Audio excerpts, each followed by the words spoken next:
मसीह के सबको आज हम देखने वाले हैं कि डर और भय, घबराहट, दहशत, जब कभी हमें किसी के प्रति ऐसा हो जाता है तो उस वक्त हमें ये नहीं मालूम होता कि हम क्या करेंगे क्या ना करेंगे। और ऐसे ही एक बार हुआ जब दाऊद राजा नहीं था और वो अपने भाइयों के लिए कुछ भोजन वस्तु लेकर के उस युद्ध क्षेत्र में गया जहां पर फलस्तीनी लोग और इज़राइल का युद्ध होना था। उस वक्त राजा साउल थे और हम देखते हैं कि वहां पर सब घबराए हुए थे। राजा भी घबराया हुआ था और वहां पर वो जनता घबराई हुई थी, सैनिक भी घबराए हुए थे, सब घबराए हुए थे, दहशत में थे। क्यों? क्योंकि जो उनके विरोध में जो युद्ध जो होना था, जो फलस्तीनी जो लोग थे उनके पास एक योद्धा था और उस योद्धा पे वो बहुत फूलते थे और वो इतना फूलते थे कि उन्हें मालूम था कि ये युद्ध तो हमने जीता हुआ है, ये युद्ध हमारा है और इस बार हम इज़राइल को बिल्कुल खत्म कर देंगे, हटा देंगे, सब कुछ अब हमारा अधिकार होगा। कुछ ऐसी बातें उस वक्त चल रही थी और उसी वक्त हम देखते हैं कि परमेश्वर की एक योजना थी जो दाऊद वहां पे पहुंचा। जब दाऊद वहां पे पहुंचा और लोगों की फुसफुसाहट को सुना, वहां पर लोगों की बातचीत सुनी और उसको सुन करके उसको अंदर ही अंदर एक एक जलन सी महसूस हुई और एक ऐसा ऐसा एहसास हुआ कि ये ये लोग इतना घबरा क्यों रहे हैं। ये लोग उस यहोवा परमेश्वर के साथ होने को ऐसा क्यों मान रहे हैं कि वो आज उनका साथ नहीं देगा। कुछ ऐसी बातें थीं जिसमें वो घबराहट ने, उस दहशत ने वहां पे एक ऐसा समा बांध लिया था कि वहां पर किसी की हिम्मत नहीं थी, क्योंकि वो 40 दिन से लगातार क्या कर रहा था। उस योद्धा का नाम जो फलस्तीनी लोगों के द्वारा आया गया था वो गोलियत था और वो गोलियत के बारे में वो ये जानते थे कि बचपन से वो एक योद्धा है और ऐसा योद्धा है कि उसके आगे कोई टिक नहीं सकता। और ये बात सच भी थी, झूठ भी नहीं थी, क्योंकि वो बहुत ज्यादा प्रशिक्षित था, बहुत ज्यादा जानकार था युद्ध के विषय में, युद्ध विद्या के बारे में। अब सवाल यहां पे खड़ा हो जाता है कि इस युद्ध विद्या से इतना माहिर व्यक्ति, और यहां पर दाऊद एक विचार लेकर के आता है और वो ये कहता है कि ये कैसे हो सकता है, चाहे वो कोई भी हो, कुछ भी हो, मैं इतना जानता हूं कि यहोवा यहोवा जिसके साथ है, युद्ध वो ही जीतेगा।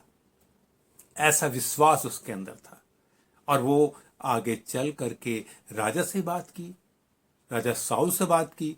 सबने उसका मजाक उड़ाया, उससे कहा कि नहीं हो सकता, आपसे नहीं हो सकता, आप तो अभी तो लाली झलकती है आपकी, अभी तो आप बच्चे हैं, आप कैसे उस युद्ध को आप लड़ लेंगे और जीत जाएंगे। उसने बिल्कुल पूर्ण विश्वास दिलाया राजा को कि मैं युद्ध जीत लूंगा। मैं ही नहीं, मेरा प्रभु, मेरा पिता, मेरा परमेश्वर, मेरा यहोवा जिसके नाम से मैं युद्ध लड़ने के लिए जाऊंगा, वो मुझे जिताएगा। ऐसे विश्वास के साथ वो राजा से बात कर रहा था। बहुत सी वार्तालाप हुई और घंटों की बातें हुई थी। ये कुछ 10 मिनट 15 मिनट की बात नहीं थी। बहुत बार राजा ने इनकार कर दिया, साउल ने मना कर दिया, नहीं नहीं हो सकता, तुझे मालूम नहीं है।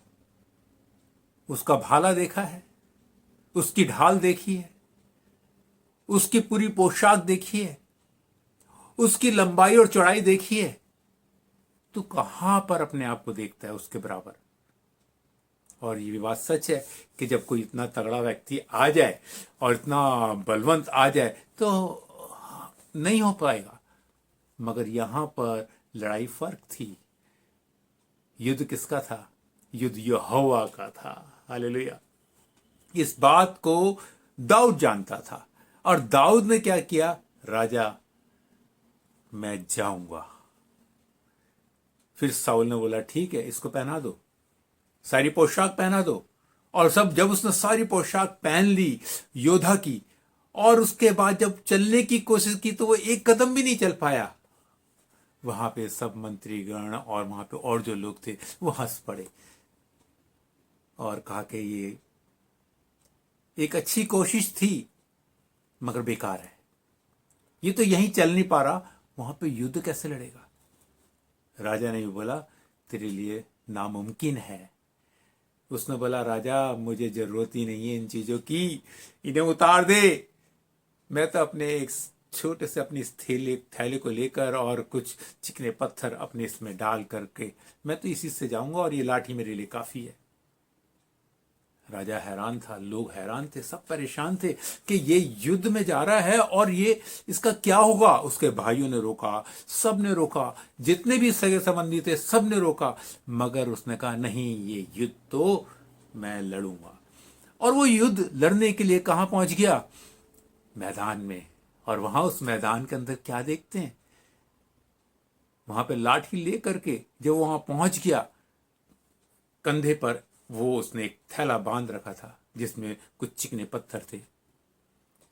और हम देखते हैं कि वहां गोलियत ने जब उसे देखा तो वो हंसा और उसने कहा कि क्या मैं कोई कुत्ता हूं जिसे तू लाठी लेकर आया मारने के लिए। बहुत अजीब सी बात थी, मगर उसने कहा मैं तुझे ललकारता हूं, तू 40 दिन से ललकार रहा है यहां पर, मैं तुझे ललकारता हूं यहोवा के नाम से, मैं सेनाओं के यहोवा के नाम से आता हूं।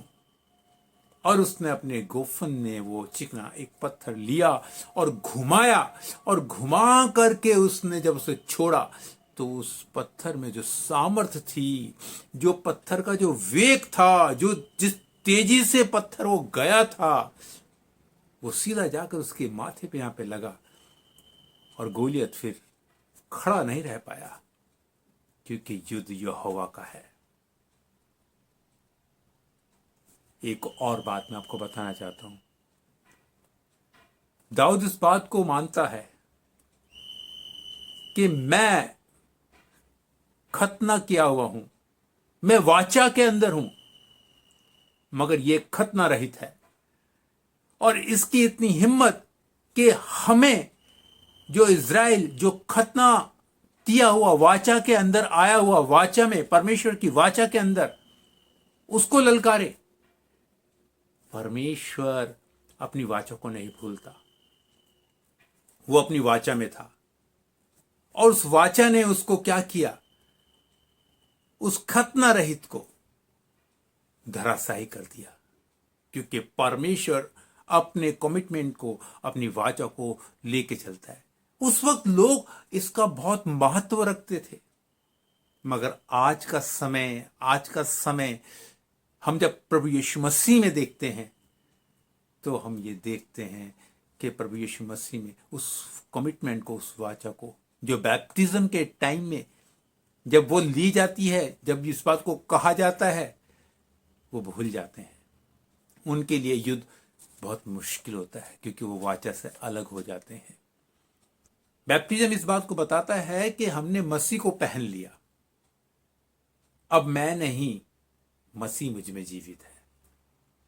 कि दहशत, डर और भय जब आता है तो इस कारण से आता है जब हम अपने यहोवा को, अपने परमेश्वर को, अपने प्रभु को जब अपने से अलग कर देते हैं। जब तक हम उसके साथ हैं, उसका वचन हम में बना रहता है कि मत डर, मैं तेरे साथ हूं। जय मसीह की।